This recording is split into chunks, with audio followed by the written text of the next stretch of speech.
Hi friends, in today's video we will discuss if it is mandatory for the DARAKARAKA planet in your chart to be primarily and directly connected to any of the Dharma Trine houses in your person's chart. Is it mandatory that your DARAKARAKA planet, which is at the lowest degrees in your birth chart, so that planet has to be directly connected to either the first house, fifth house and ninth house?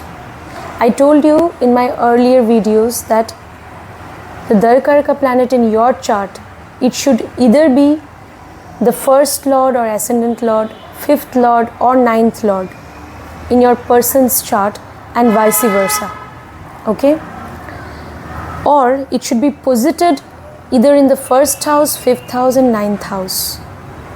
So then we can say that the promise of marriage is there, and we can also say that marriage is destined to happen.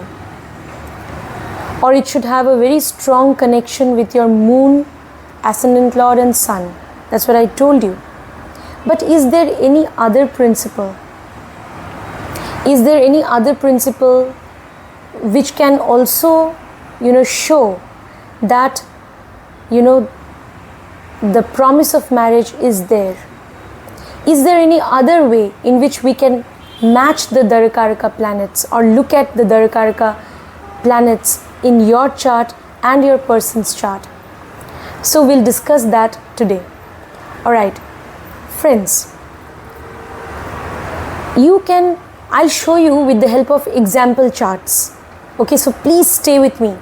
Very soon I'll show you with the help of example charts on the screen. Now, what I have seen also when I have been into horoscope matching for marriage for quite some time now, and I definitely have come across the chart of a couple.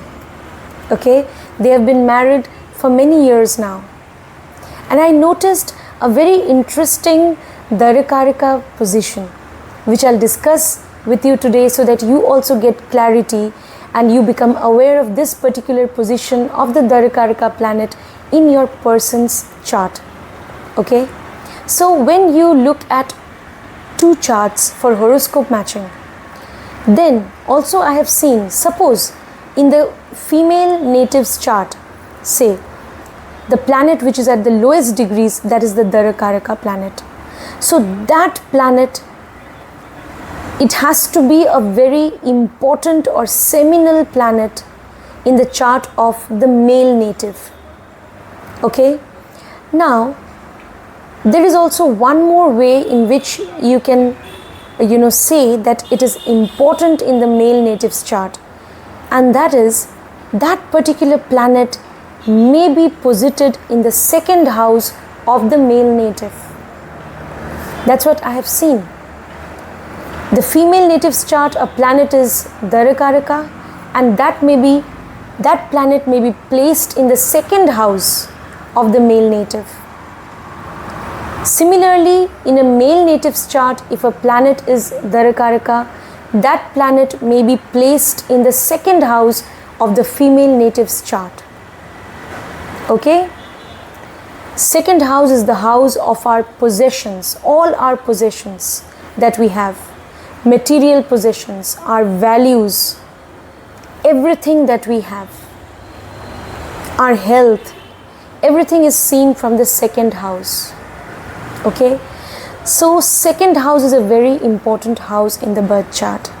So if the DARAKARAKA planet is placed in the second house in the chart of your partner or would-be partner, and if it is placed in a certain way, then definitely the promise of marriage is there.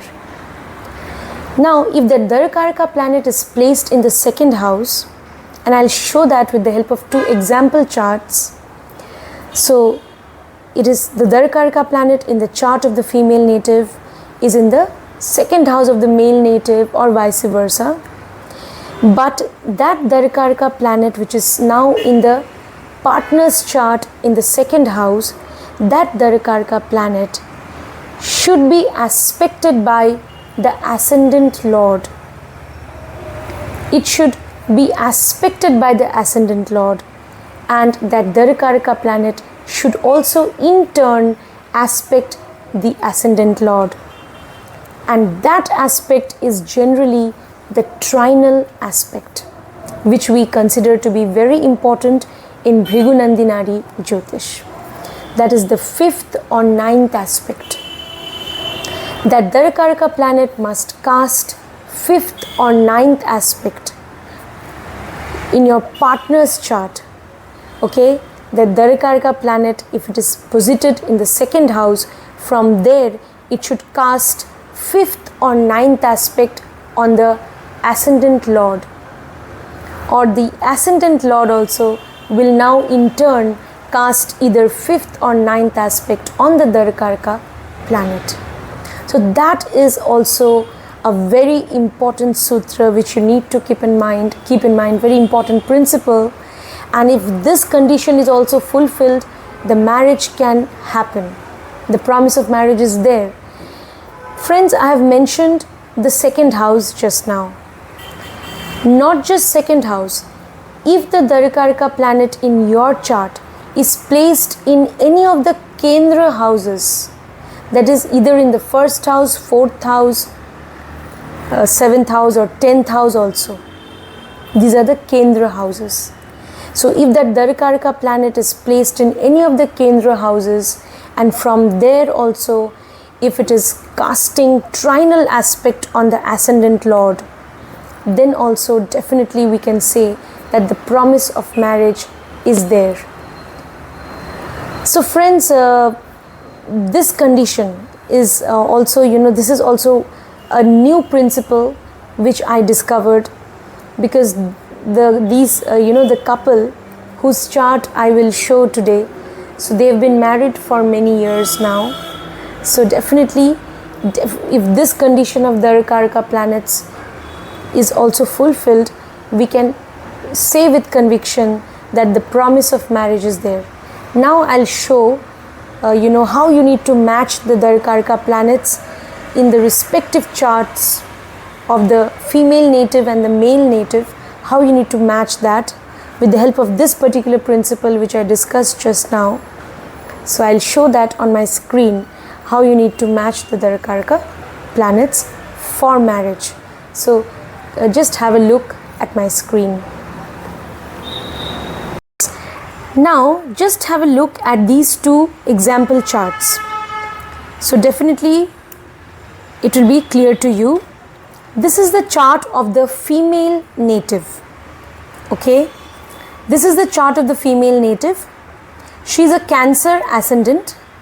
Alright, and look at the planets below, the degrees of the planets below.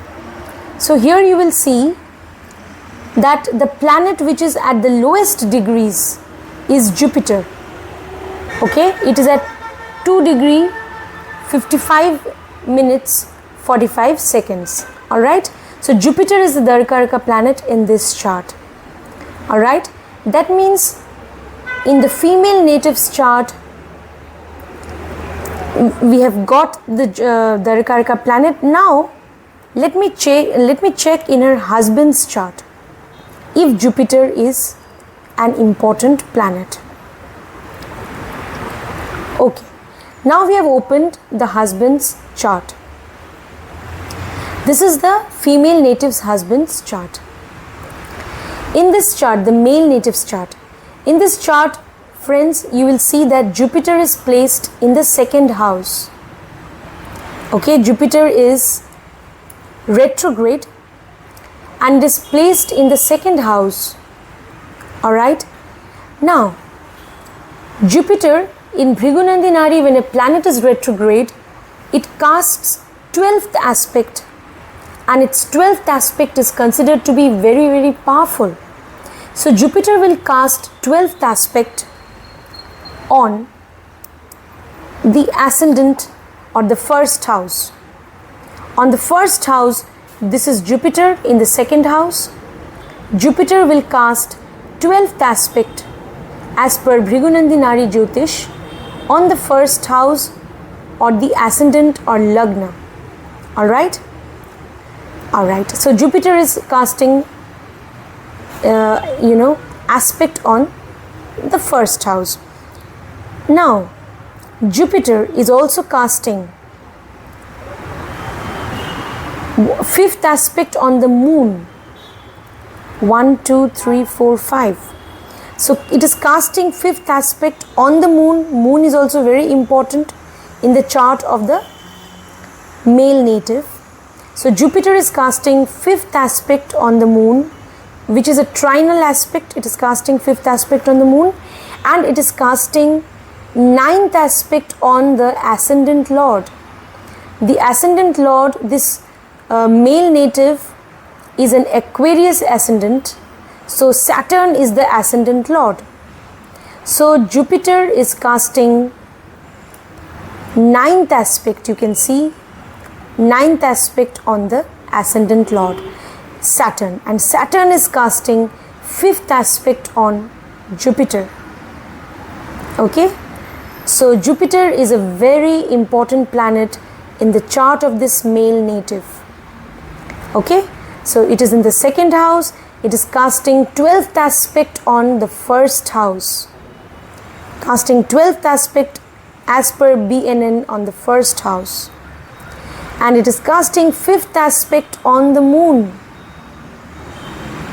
Moon is casting,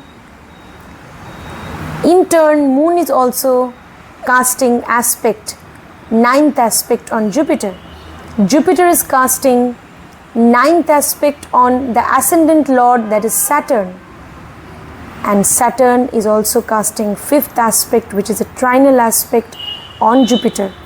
So Jupiter is casting, you have seen, trinal aspects on both the ascendant lord and the moon in the chart of the native. So Jupiter becomes a very important planet in the chart of this male native. Okay, and that is why we saw that Jupiter is the DARAKARAKA planet in the chart of the female native. Okay, so here it is very important in the chart of the male native. Now this is the male native's chart, the husband's chart. Here look at the planets which are at the lowest degrees. Which planet is at the lowest degree? So you will see, if you look properly at all the planets, you will see that Mercury is at the lowest degree in the chart. 16 degrees 46 minutes 40 seconds. Mercury is at the lowest degrees in this particular birth chart of the male native. So it is Mercury. So his DARAKARAKA planet will be Mercury. So now Mercury has to be a very important planet in the chart of the female native or his wife. So we will quickly open the chart of the female native. We saw a little while ago, this is the female native's chart. She is a Cancer ascendant. Her DARAKARAK is Jupiter, we know. So in her chart, now Mercury has to be a very important planet. Okay, because Mercury is the DARAKARAKA in the chart of the male native or her husband. So in her chart, Mercury has to be very important. So we see that Mercury is sitting in the second house. It is posited in the second house. Okay, Mercury's dispositor is sitting in the first house or the lagna or the ascendant. So Mercury is dispositor in the first house, that is also very important. And Mercury is casting fifth aspect on the ascendant lord. Here in this chart of the female native, moon is the ascendant lord because she is a Cancer ascendant. So Mercury is casting fifth aspect on the ascendant lord. It is also casting fifth aspect on the moon also. So moon itself is the ascendant lord. So moon is a very important planet anyway in the chart of the female native.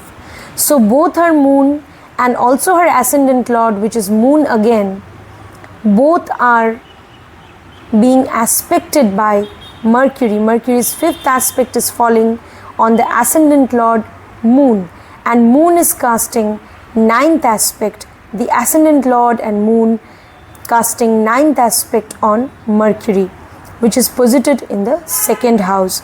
So then we can say that Mercury is a very important planet in the chart of this female native, and that is why Mercury is DARAKARAKA planet in her husband's chart, because in her chart Mercury is very, very important. So friends, this is a very important principle of matching DARAKARAKA planets in two prospective charts, or in two charts of prospective partners. Okay, so when you are into any kind of horoscope matching, you can make use of this principle as well. This principle works very well, and the promise of marriage is definitely there. If you have matched both the birth charts, of the male native and female native, if you have matched the DARAKARAKA planets in each of the charts, with the help of this principle also, okay, that the DARAKARAKA planet in the chart of a native can sit in the second house of the chart of their partner, and while sitting in the second house, it can cast trinal aspect on the ascendant lord. Okay, it may also cast trinal aspect on the moon. So even if it casts trinal aspect on the ascendant lord, then also the condition will be fulfilled. If it is casting trinal aspect on the moon, then also it will be a very important planet in the chart of the partner. So friends, I wanted to discuss this important principle of matching DARAKARAKA planets with you for marriage. So I hope this video you found it interesting, useful, informative. Do let me know in the comment box, and friends, do subscribe, like, share, okay, for more informative videos. If you want personal consultation, details are there in the video description. Okay, take care friends, and just remember one thing: if you really want to be blessed with a suitable partner, if you really want to be blessed with a happy married life, then definitely believe in charity, believe in helping the poor and downtrodden. Okay, when you are kind and compassionate, you receive divine blessings, and with the help of divine grace, you will definitely be able to find a suitable partner. That is my earnest prayer and hope. See you next time friends. Take care. God bless.